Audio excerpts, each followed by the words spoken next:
Welcome to our tutorial on how to configure CORS in Next.js API routes using middleware.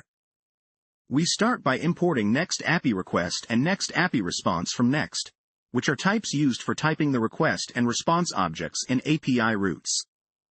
Here, we define a function named CORS middleware that will be our custom middleware to handle the CORS configuration. This function receives three parameters: rec for the incoming request, res for the outgoing response, and next, which is a callback well call to pass control to the next middleware or the route handler. Within the CORS middleware function, we use setHeader on the response object to set the access control allow origin header. The asterisk or wildcard asterisk value allows all domains to access our API. Be cautious with this setting in production environments as it might pose security risks. Next, we set the access control allow methods header to specify which HTTP methods are allowed when accessing the resource. In this case, we're allowing GET, POST, PUT, PATCH, DELETE, and options requests. We also set the access control allow headers header to enumerate the headers that might be used in the actual request.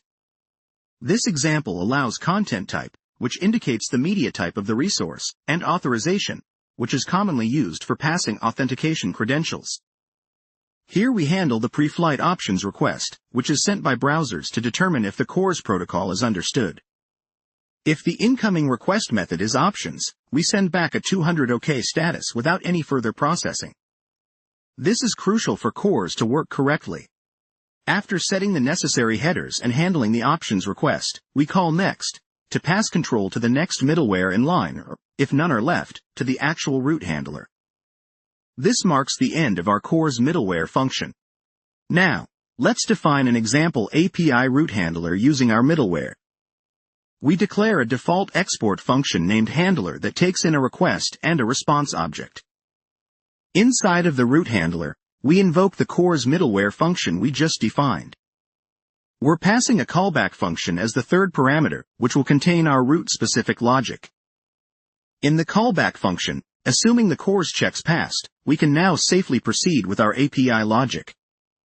Here, we respond with a JSON payload containing a message indicating that this API endpoint supports CORS.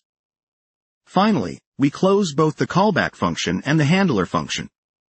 This concludes our setup for applying CORS configuration to a specific Next.js API route using custom middleware.